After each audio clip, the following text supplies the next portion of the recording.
चला आजची रेसिपी आहे नानकटाई. 1 कप गव्हाचं पीठ घेतलेलं आहे आणि 1/4 कप तूप घेतलेले आहे आणि 1 कप साखर घेतलेले आहे, पावडर करून मिक्सरला घेतलेले आहे. बेसन 1 चमचा आणि रवा 1 चमचा घेतलेले, वेलची पावडर थोडीशी घेतलेली आहे.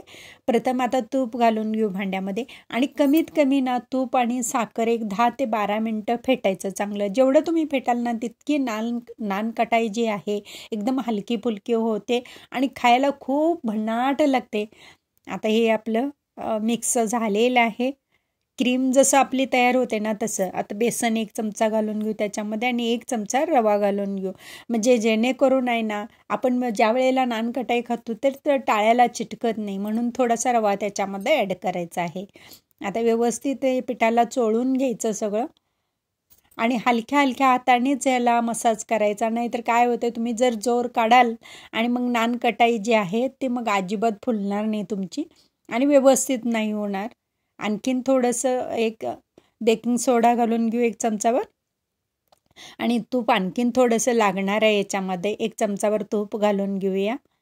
म्हणजे जेवढं तूप असेल ना तितकंसं जी तुमची नानकटाई जी आहे ते एकदम खुसखुशीत बनते आणि त्याला ह्याच्यामध्ये पाण्याचा किंवा दुधाचा कुठेही वापर केलेला नाही, पाहू शकता तुम्ही. आणि हलक्या हलक्या हाताने आपण आता हे मळून घेतलेलं आहे. आता एक 10 मिनटं हे ठेवलात ना एकदम मस्त असं मऊ असं पीठ तयार होतं याचं. आणि आपण असा छोटासा गोळा घ्यायचा आहे, हातावर गोल गोल फिरवायचं आहे आणि थोडंसं दाब द्यायचं, म्हणजे मस्त नानकटाई जी आहे ते तयार होतात आणि फुलल्यानंतर ना 2 पट फुलतात असं मस्त.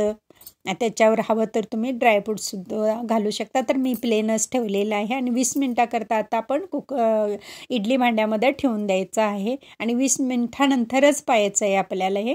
आता हा तयार झालं आहे का बघूया. मस्त नानकटाई आपली तयार झालेली आहे आणि 2 पटीनं फुललेले आहेत, पाहू शकता.